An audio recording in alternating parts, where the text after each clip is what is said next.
बिस्मिल्लाहिर्रहमानिर्रहीम अस्सलाम वालेकुम। की हाल है भैनों भराओ। मैं खैरियत नाल हाँ। उम्मीद है तुसी सब भी खैरियत नाल होगे।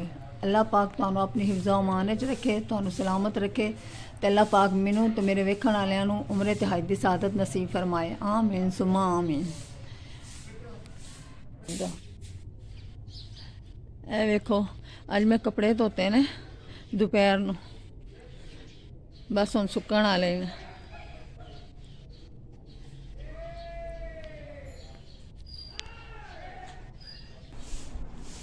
हुण मैं हांडी की तैयारी करन लगी हाँ।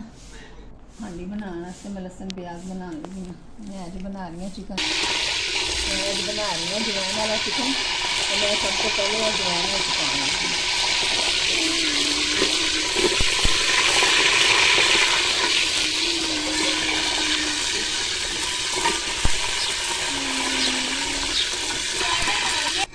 मैं अजवैन ब्राउन करके तो हुण मैं प्याज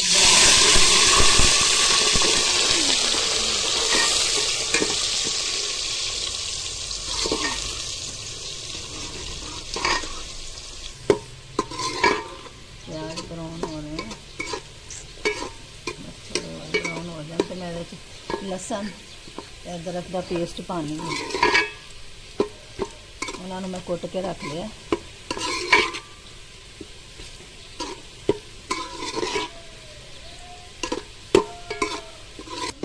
लसन अदरक का पेस्ट टमाटर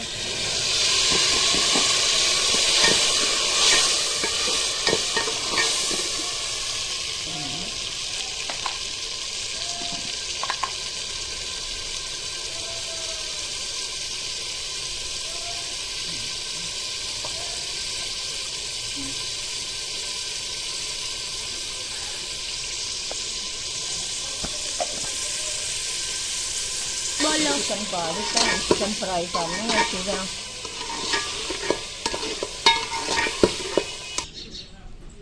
साड़ी हांडी तैयार हो गई है। पक गया चिकन। देखो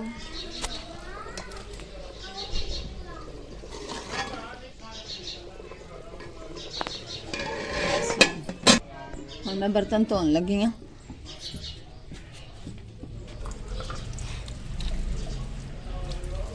फटाफट बर्तन धो लेने आ, फिर अफ्तारी का टाइम हो जाएगा।